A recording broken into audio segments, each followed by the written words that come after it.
All right, everybody, we're back on CSP, and I'm actually on location here. I am in the recording studio of Stephen Favazza, Hello. and Stephen is I guess you're the sole member and creator of Hands and Feet. Yes. Is that correct? That's right. Okay, so they're an electronic band here from St. Louis, and just going to kind of waste some of his time here and ask him some silly questions that I'm interested in, so I'm really thankful that he's given me the time here today. Oh yeah, absolutely. So let's get into it, man. We'll start with just from the beginning. I mean, what kind of got you into music in the first place? Well, my parents kind of did a lot of music growing up. My mom played guitar and sang. My father also sang. Brother played trombone and tuba. That was just kind of like, that idea of like a family playing music is like actually pretty cool, And I just kind of got influenced from that, listening to old rock and roll my parents used to listen to, old Rolling Stones, Beach Boys, stuff like that, Did you and your family ever have like any like family jam nights? No. That would be so cool, man. It would be all right. I don't think they'd have it. You don't think so? I don't think they'd be really into it anymore. No. That'd be weird. I'd be into it. What kind of music were they influenced by whenever you were growing up? I mean, I think like Rolling Stones, the Beach Boys, like a lot of rock and roll like that for sure. Okay. I know my mom was like really into like Peter, Paul and Mary, that kind of thing. That's cool. That's cool to have that kind of background, really, because I mean that's pretty much the only way someone gets into Peter, Paul and Mary is whenever your parents start you at a young age, and then you can appreciate their music. Absolutely. So, yeah. Well, that's cool. So, I mean, when did you decide that you wanted to first start a band, or what was that like, starting your first band? Oh, gosh. I don't know, man. Like, I was probably like in junior high when I started, a little junior high band. It was weird. It was just all Nirvana covers. Yeah. That was it. I think we all, we would actually, in high school, we were the Weezer band. Yeah, right. And then we would play gigs with the Nirvana band. Uh-huh. And then our other friend, they were the Blink-182 band. So we would put on little shows in everybody's garages all the time. But yeah, that's awesome. That's funny that, there's always that Nirvana band in every every junior high. Seriously. Yeah, like in high school, it was just like definitely where I kind of got like more of my influences, I guess. I've hung with a lot of people who kind of got me into like more music, right? And just like metals. I was really into metal and everything too. Metal and like grunge rock. Mm-hmm. That's just kind of laid the groundwork for that for sure. Like for where I'm at now, listening to bands like Joy Division and Driving Gristle, Old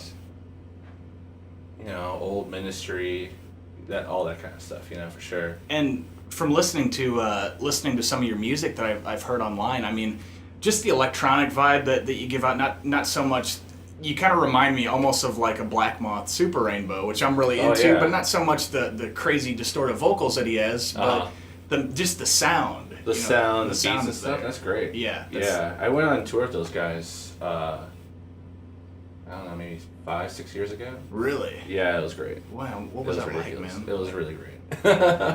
We did South by Southwest. I was asked to play slide guitar in a band called Dream End. Okay. When I'm in Chicago, and so the guy who runs Dream End, main person in Dream End, runs the Grave Face label, and they're on Grave Face. And so we just toured with them for like a week or two.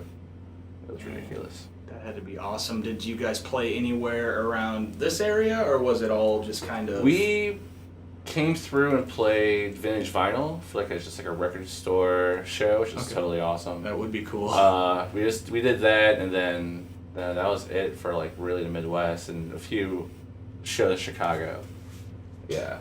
I went and saw them whenever they came through. I forgot who they were with, but it was whenever Tobacco pretty much got all of his shit stolen, like their van got raided. Oh yeah. You remember that, the fire? I was trying to help them find gear that day actually. Yeah, that was terrible. Dude, I was posting that all over my Twitter too, and I was like, God, I hope somebody comes through. I wish I would have had the shit, because that would have been so cool. Yeah, right, absolutely. Yeah, I just don't have the same gear that they use. Yeah. That was the only problem I had, but yeah, that was terrible. Well, what a bummer. They come through St. Louis and they get fucking ripped off. It's like Seriously. the stereotype of St. Louis anyways. So. That's so true, man. I mean, that's why bands don't stop here, no one goes to shows. If they do, well, the band has all their shit stolen. Yeah.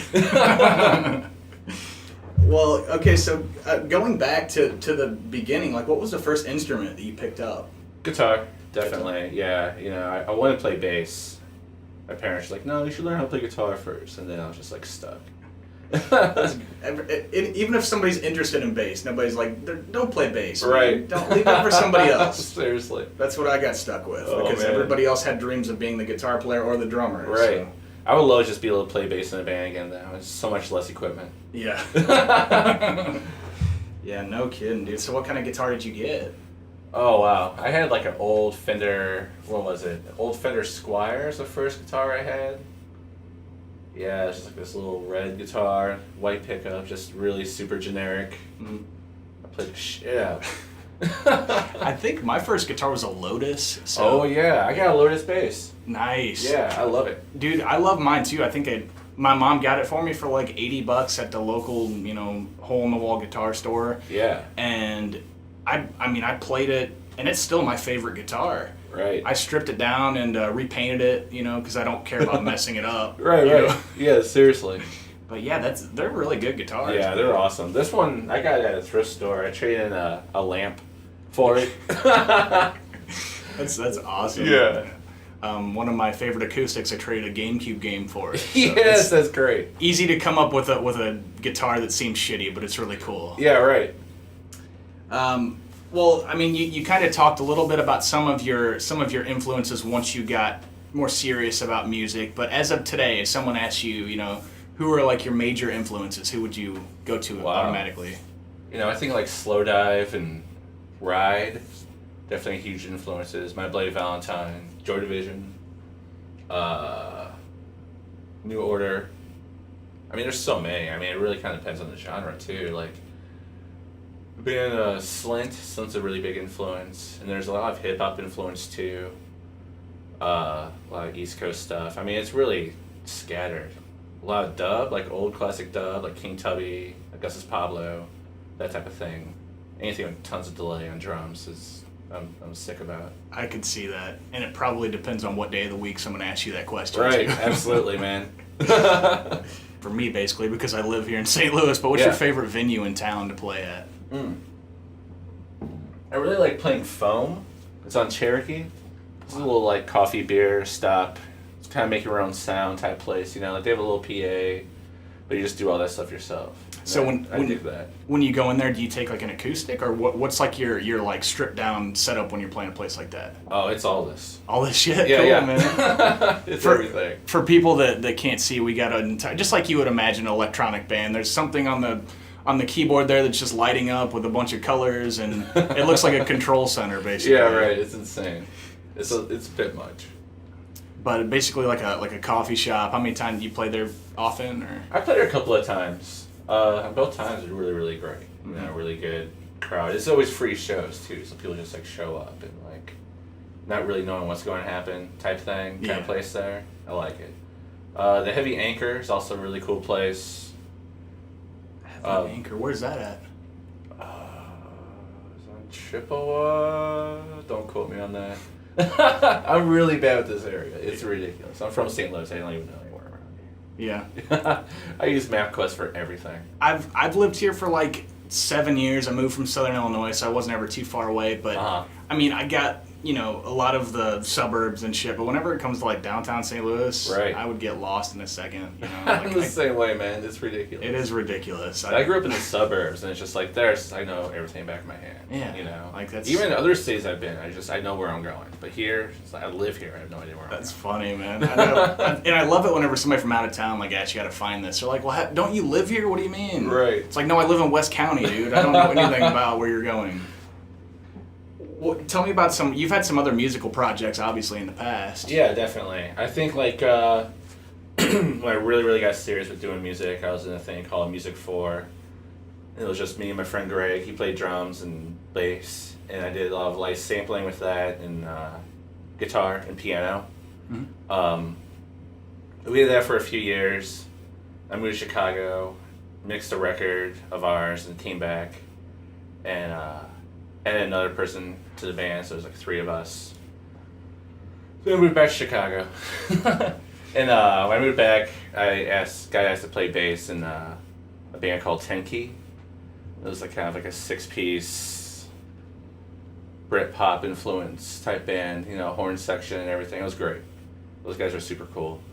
And then playing with them, and I started playing with Dream End, and did that pretty much till I moved back here, like off and on, like we'd have shows off and on and whatnot. Moved back here and started another band called Luxora with a couple of people who I became good friends with over Craigslist. Really? Yeah, which is really hard to find. Did you just put an ad out? I put an ad out and like someone actually was just like, oh, look at all these weird, obscure bands. I'm totally into it. You didn't. How many butthole pictures did you get? Yeah, right. Seriously. I've never tried Craigslist for anything really, but I mean, it's dodgy, man. you gotta be brave to do it because you don't know what you're gonna get in return. Right. So I've never like I've sold stuff on Craigslist and like never really had any issues, but I know people who've like been ripped off or like, all that shit. yeah, it's a risk, man. Yeah. But they kind of got me into like doing electronic music, like writing beats and stuff when I was in Luxora. I'd never really done anything like that before. So whenever in that band, you were playing guitars or keyboards? Yeah, I was playing guitar and melodica. Okay. Yeah. And you mentioned, I mean, so somewhere in between playing keyboards, were you like trained on piano or did you just pick it up? I just picked it up. Like I bought one off a friend, this old organ like years ago, and like just had a really crazy sound. I was super into it, and I just kind of used it more for like sound other than an instrument, you know? Right. It's definitely different now. Like, it definitely uses an instrument now rather than just like a tone type of thing, you know? That's some of the shittiest looking instruments. Like whenever I go into Goodwill, I usually see like a nice organ that's beat up, but it's like, oh my god, I want that so bad just to record a couple songs with it. Right? Yeah, seriously. It weighs like 9,000 pounds. Yeah. I've used just for like just a little melody in the background of a song I've recorded. I used a little tiny Casio keyboard that my mom got for like $1 at a yard sale. Yeah, right. But you couldn't replicate that sound with anything, man. Seriously, those things are cool too, man. Oh yeah. A lot of those you get like circuit bend. I know people do like a lot of circuit bending stuff and just make crazy as shit out of it. Yeah, so that's one good thing about making, you know, kind of like wackier music like I'm into, or even like you're into. You can just kind of find weird shit to just make obscure sounds that just sound cool. Absolutely. What was your worst experience performing? Oh. You ever had any like super embarrassing? Some super terrible things. One of them used to be this place that was like downtown. I don't remember what it was called, but they had the band shoved into a corner of the room in like the little window area. And so we go, it was while I was in the Music 4 band. It was the drummer and then the bass player and myself. We all had to stand in line in front of everything, and there's cables everywhere. And I got tripped up on everything, and I eventually like threw my guitar, which I never do. It was ridiculous. Yeah. I was screaming in the microphone, and no one could hear me. Everyone was just laughing. It was really terrible. Oh man, what a bummer. Oh, that sucked. Yeah, I mean, never played any bigger venues or anything like that, but just playing like little shows whenever I was in junior high, you'd always trip over a chord. Yeah, right. Something would just stop working. All of a sudden, it's never happened before. Right, absolutely. Never fails. So something that like I'm kind of interested in because I've never dabbled in like electronic music. I have a really deep love and respect for it, but I've never tried to like compose any music. How do you like go about creating an electronic song? Oh man, it's different every time. Yeah. For sure. You know, like I still feel that I'm new to the program itself that I use, and that anytime I like write something, I kind of do something different. Sometimes it's kind of just based on just like a keyboard part, you know, and I'll just let it play while I play guitar on top of it, or like do like other live keyboard stuff or whatever on top of it. Sometimes it's kind of like a remix. So a lot of times especially on the record that's coming out, there's a few songs where it's going to be different live, like every single time. It's totally a different thing than it is on the record. It has to be. It has to be, yeah, because there's no way for me to actually recreate that. Even like the recording is like its own remix of itself, you know what I mean? Like the idea is there, and I just work off of that with that one. That's really cool too about electronic music. You don't have to worry about getting kind of cornered, like, you know, like playing fucking Bon Jovi, like how he's always got to play cowboy or whatever the fuck that song is. Right. You can just go out and just kind of you can experiment every time with the song, you know. Right. Well, tell me about this record that's coming out. Yeah, it's called Sour Times. 6 songs. Put it on vinyl. It'll be out September 19th. Just doing it all myself. I'm also going to have like a remix record with it, like a remix CD from a bunch of producers and remixers around St. Louis. That's going to be in the record as well. But yeah, how does somebody go about like pressing on vinyl if they want to get into that? That sounds so difficult. It's so difficult. It's expensive. It's really hard to find like a good small run vinyl place, you know. I'm sure it sounds like it's such pricey. It sounds like it's such like a novelty at this point. But I mean, Right. people are into it, but you still gotta find somebody that's gonna do it for cheap, you know. Sure, right, absolutely. Like especially just be able to cut even and be, you know, everybody wants to make it, you know, even. Right, exactly. I mean, yeah, I mean, profit's always great for sure, but you know, if I break even, that's just as cool. And then you have a record too. You have like Yeah. your own record. Yeah, right. Yeah, I'm pretty excited about that. I never just did a whole record by myself, you know. That's awesome. I mean, the other recordings, like I do by myself, and then I collaborated with my friend Senyatta, who's in the band called Kilo Swords, on 2 tracks that's on the CD. And is that the Hello Hello EP? No, that's the one before. It's just like a self-titled. Okay. Yeah, the Hello Hello EP is kind of a mixture of pretty much like my first recordings using the computer program, just kind of getting to know it, and just kind of like odd recordings as well, you know, just like weird off songs and things that don't really sound complete, which I totally did. So, yeah, exactly. So they weren't necessarily songs that you were sitting on for a while, like Right. Yeah. Yeah. It's just like, I mean, I have just a stockpile of songs. It's ridiculous. That's awesome, man. So you'll never run out of material, and especially with being able to remix like your old stuff too. Yeah, if you want right. to. Yeah, I'm super excited about that. I got a lot of really cool people doing remixes for it. I'm super, super hyped about that for sure. I've noticed in a few of your songs, I do hear lyrics. Are you a lyricist, or do you have someone else write lyrics, or how does that work? It's both. On the EP, there's a song I sing on. Those are all my lyrics. On the first CD, my friend Senyatta wrote all the lyrics, and did all the singing. I gave her the tracks, and I was just like, just go for it, you know. Just do your interpretation of what I'm doing. I think they turn out great. And on the record, there's a song that's I did all the lyrics and vocals for, and then there's another song that was wrote for like another band I was in. It was like another long distance band for my friend Adam who lived in Texas. And so that was one of his songs. It was one of my songs that he wrote the lyrics to, and then I kind of like rearranged the lyrics and redid them all. Oh, that's super Which cool. is kind of, yeah. Yeah. Do you feel dirty about it? I feel a little bit, you know, but like he's totally all about it. Like he's totally supportive, and I kind of did it as a nod to him, type thing, you know. But at the same time, it's like I probably should just roll myself, but. I think it's pretty cool. But then again, I think I could also trick myself into just thinking anything was, I wasn't really happy with this. But then again, it's not the way it normally goes. So then it's cool. Like I'm happy with it. You know? Yeah, right. But I thought it sounded fine, man. From an outsider's perspective, it's obviously an inner battle that you have. Just Sure. with the lyrics. Yeah. Right. Absolutely. So whenever you record,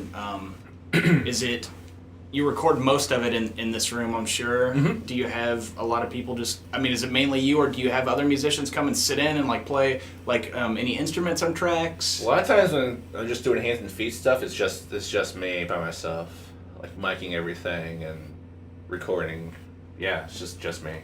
That's cool. Yeah. I always felt like, I always loved the idea of a band, like having like, especially the more, like a fucking rentals size band. There's like 8 people. Right. But the reality of getting everybody together during the week to practice and to record, and it became a pain in the ass. I love the idea of just being able to like, I can't sleep tonight, I'm gonna go down and record a song. Right. Yeah. At any time. Yeah. It's perfect.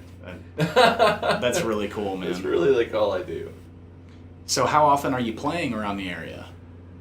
Right now, kind of once a month, kind of back and forth with that right now. I'm trying to get a little bit more shows. It's just kind of hard for what I'm doing, I suppose, to get more shows. Like there's a lot of punk bands and a lot of rock and roll bands, and it's hard to get something going that's a good mix.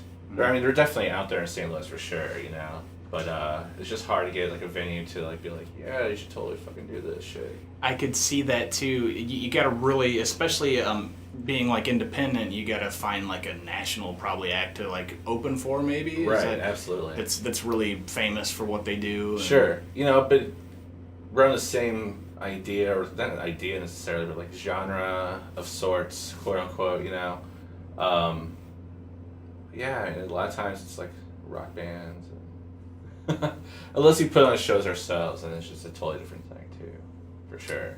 Those are the most fun ones. Anyways, I love those. I would say. Yeah, man. You know, like, yeah, there's playing shows with bands that you like is always better than playing shows with bands you don't like. Nothing beats a good basement show at a buddy's house. That's what I'm saying, man. I love a good house show. I've done them here before. Really? Yeah, it was great. Man, how many people? Maybe about 10 to 20, you know, just small amount of people. It's like drinking beer and playing loud electronic music. Oh, that's awesome. awesome. Loud shoegaze electronic stuff, you know. That's awesome, dude. I'd love to come to one of those if you, right. you throw another one. That sounds super fun. Seriously, they're super cool. Absolutely. As far as, I mean, being on a couple tours and that type of thing, what has been like the highlight? Like, have you ever met one of your like idols or somebody that you've loved music-wise? You know, I played a show with Sonic Boom once. Really? And that, to me, was just, like, mind-blowing. And he was talking about my guitar sound and how much he loved my guitar sound, and that was ridiculous. Oh, that's awesome. Yeah, you know, like, that's huge. You know, I mean, it's always ups and downs, for sure. There's always peaks. And, you know, I think my next thing is just like having the record out. I'm super excited about that. I think that's huge for me. Like playing shows wise, like when I was in Tenke, we played at Irving Plaza. That was beautiful. That place is huge. That was in New York. I mean, yeah, it's just doing South by Southwest and CMJ and all those things are like huge. Oh yeah. Well, just being a music fan, I mean, you saying that, you know, you've played at Southwest, I mean, to me, it's like, this dude's made it. Like, he's made it, you know? Yeah, right. And you're always thinking, you know, I got to do something else, but just playing at South by Southwest, that's awesome. It is really cool. It was a lot of fun. That's a feather. I want to do it again, but it's such a nightmare to get in. Yeah. There's so many people. Well, what did it take to have to get you to get played there? I have no idea. They just hired me and be like, hey, you want to play guitar? Yeah. Okay, sure. Are you doing that? Perfect. It does seem pretty crazy, man. I listen to Howard Stern a lot, and Howard was talking about whenever he happened to head down that way during South by Southwest. He said he couldn't even sit in his apartment, or not his apartment, his hotel room, without just hearing music blasting from the street. Yeah, right. Couldn't even sleep. It's everywhere. It's so crazy. Oh, that sounds cool. Let's talk a little bit about your gear that you use. Yeah, totally. This is a little synthesizer my friend JJ made. He made that? It's just a little block of wood, right? It's just a little block of wood. Yeah, so I have that run to the Chaos Pad. I also have my microphone running the Chaos Pad, so when I do vocals and play the melodica. Okay, so that's where all the little blinky red lights are coming from. Yeah.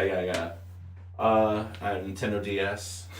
Oh, nice. Yeah. Do you use that do you have jam sessions in there or something? Yeah. So there's like a little Korg synthesizer game. Oh, no way. And you just kind of record with that. It's all 8-bit. That is awesome. Yeah, that thing's ridiculous. And then this little keyboard. All my guitar picks on it. Little 25 key keyboard. Launchpad. It kind of has all my tracks, all my separate tracks, instrument wise, are all programmed into here, which goes in my computer. I made this case. I have an old suitcase. Yeah, it's just an old green-looking luggage suitcase. That's badass looking, man. I put this little arm on it so I could have it straight up at the screen, just like straight up, if I wanted to. Right on. I always just have it like this. But yeah, I have just like all my computers in here. It's like a little Mac, mini Mac. Yeah. Yeah, then my guitar stuff too. So An insane amount of pedals on the floor here we're looking at. yeah, it's all mainly all delay pedals, like all looping pedals and delay pedals, like a tremolo pedal, a couple of boutique pedals, you know. It's a pretty badass setup, man. It's the kind of setup that you would, it's just like it's a setup that you would see at basically any place where there would be good music, I would say. Right, I would hope so. It's pretty cool. It's a man. lot. It's kind of it takes a little bit to set up. I'm getting faster and faster at it every time. I think it would be difficult. It seems like whenever someone in this genre is performing, it's like you're putting together a little puzzle every time you do it. You know? Absolutely. I kind of made it a little bit easier, kind of plug and go type thing, you know, with making the case and making a pedal board and that kind of thing. You know, there's only a few things I really gotta plug in, but I still a lot of wires. It's badass, man. Hey, thanks, man. Yeah, it's fun. There's more and more stuff I want to get. More stuff I even need to have here too, you know. There's always something. There's absolutely. I want to go buy a DS now. Yeah. Oh, dude, they're awesome. Totally. So, would you mind performing? Yeah, I would love to. Cool. Okay, so the song that you're about to perform, what's it titled? Does it have a title? Yeah, it's called Of Hands and Swords. Okay, very cool. And it looks like you got a guitar there, so you're going to be kind of doing it all, it seems like. When are you doing it all? Okay. Yeah. So I like to say before I play too that normally I play. I usually have my friend Caitlin Funston do projections. She does a lot of really great stop motion animation stuff. It's super psychedelic and awesome. Right on. Unfortunately, she couldn't be here today, but yeah, man, she's awesome. That's all right. That'll get people to come out and check it out live, get the real experience. Right, get the whole thing. That is a nice Rickenbacker there, by the way, that he's playing. Yeah, that's sweet. Yeah, it looks like almost like a John Lennon-esque kind of guitar. Right. All right, man. Well, the floor is yours. Cool.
you.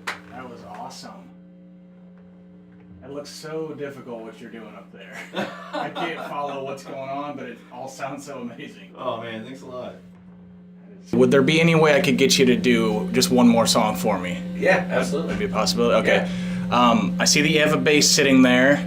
Looks like a really awesome, sweet vintage bass. Yeah.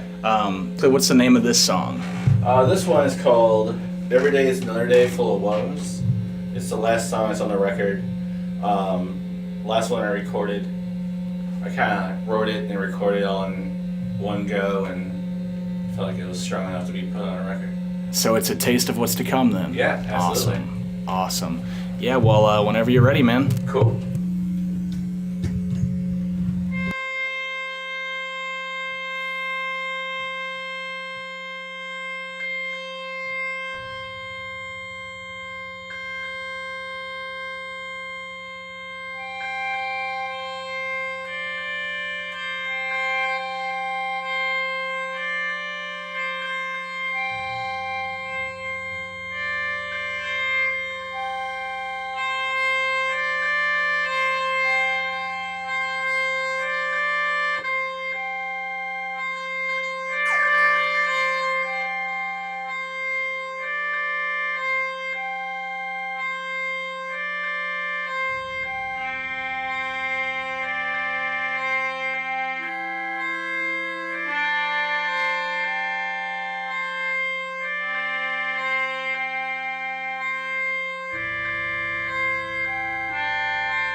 right. Thank you. Dude, that was so cool. What was the little horn thing you were playing? What's that thing called? Oh, it's the melodica. It looks sort of like almost like a Fisher Price type toy. Yeah, that you're playing. absolutely. Yeah, it's like these are particularly old, probably from like the '60s, I guess. Yeah, you know, it's just kind of like a keyboard, Wow. little keyboard keys and everything. That's cool. It had like the little part that you were playing. It sounded like an old harmonica on like the Frontier or something. Kind of Yeah, what it right. reminded me of. Yeah, it's kind of like a harmonica, and apparently like an accordion type tone to it too. You know? Yeah, The full definitely. air rushing in type instrument. Yeah. Oh man, that was super cool. Thanks, man. You have time for another one? Hey, I have as much time if you're gonna keep doing songs like that, man. I'll hang out for as long as you want. Nice. Let's do one more. Okay, so this song you said is gonna be. This song is actually from your earlier. Yeah, it's from the first CD. My friend Sunyata from Cave of Swords did vocals for it. I'm gonna do an instrumental version of it. Okay. What do you call this one? Birdwatcher. BYRD Walcher. Okay. Alright.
for anybody that's listening to this right now and saying to yourself, it sounds like there's a whole band here. It's only this one dude, and he is literally doing the work of an entire band. I'm just perplexed watching him perform. He's got one hand on the keyboard. He's got the, what did you call Melodica? The melodica. He's got the melodica going, and he's hitting the keys on that because that's an instrument in and of itself. And then he's moving and changing dials, and it's amazing, dude. Thank you. Yeah. Thanks a lot. No, that's great. Thank you. Oh, of course, man. Woo!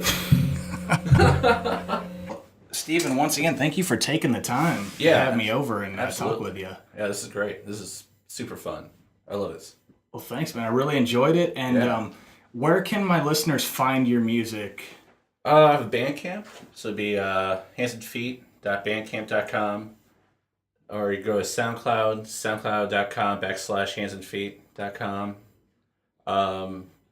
That's pretty much it. Where you can find my stuff right now. One of those fancy Facebook pages that everybody talks about. Yeah, I just never know what my call thing is on it, so it's just look up Hands and Feet. Yeah. Hopefully you'll see like a weird picture and it's me. That's man close to my heart right there. I forget every time what my Facebook thing is whenever I'm trying to. Right. Somebody gives me a chance to promote something. I'm like, I know it's something Facebook.com. Yeah, right. But I will throw a link in so people can find this. And your new album, you said it's coming out in September? Yeah, September 19th. I'm going to have a release party at the Heavy Anchor. Should be good.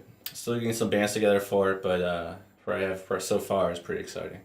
And are you any plans on like putting that out on like iTunes, all that stuff? Yeah, I'm going to try to go through iTunes once, probably the next like month or so. I'm going to try to put it up on iTunes.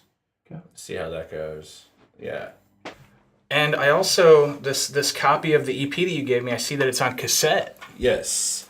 Yeah, so I got 3 different releases actually for it. One of them was released in Mexico City on a little independent label that's just download label type thing. That's going to be different from the tape. And the tape's also different from what's on my Bandcamp page. So this is it's basically like a one-of-a-kind type. You have to get it on cassette to have this type, right? Or collect all 3. Yeah. Trade with your friends. Right. It's like Garbage Pail Kids. Yeah, man. That's awesome. And you were also saying before you played this last song that there were some people that you collaborated with? Yeah. So I collaborated with my friend's band, Cave of Swords, quite a bit. We'll probably continue to do stuff with them. My friend Backbeat, he's part of Far-Fetched record label. So I'm kind of in with those guys a little bit. Him and this other guy, Centipede, kind of do like a hip-hop thing off and on. Backbeat and I have been talking about doing more of a serious thing, and maybe you would call it Hind Legs or something like that. Oh, Not that's really cool. Sure yet. Yeah. That's cool. But yeah, those guys are fucking awesome. Check those guys out. I'm sure they all have Twitters and... Yeah, Backbeat is definitely... Both of them, like Centipede, Backbeat, all 3 of them actually, and Cave of Sword, they're all on Twitter, all on Facebook. Backbeat's BAQBBEET. But yeah. Cool, absolutely. Man. Well, yeah, and I'm sure that you guys have a lot in common music-wise if you're collaborating. So. Yeah, definitely. Yeah. I'm supposed to have some sort of show in July with Far-Fetched, collaborating with another composer. Oh, wow. So like a actual classically trained composer. That's going to be intense. I'm really looking forward to that for sure. I'd be nervous, man. Yeah. Hell yeah. Absolutely. Oh, that's fun. So yeah, I'm definitely going to check them out after hearing your stuff. But, Cool. So yeah, I mean, getting a vinyl copy of that would be super cool. I would definitely want to go out and get one at the record release party. Yeah, so, awesome. But yeah, thanks again so much, and I'll be keeping in touch with you, man. Cool, awesome. And we'll be right back on CSP.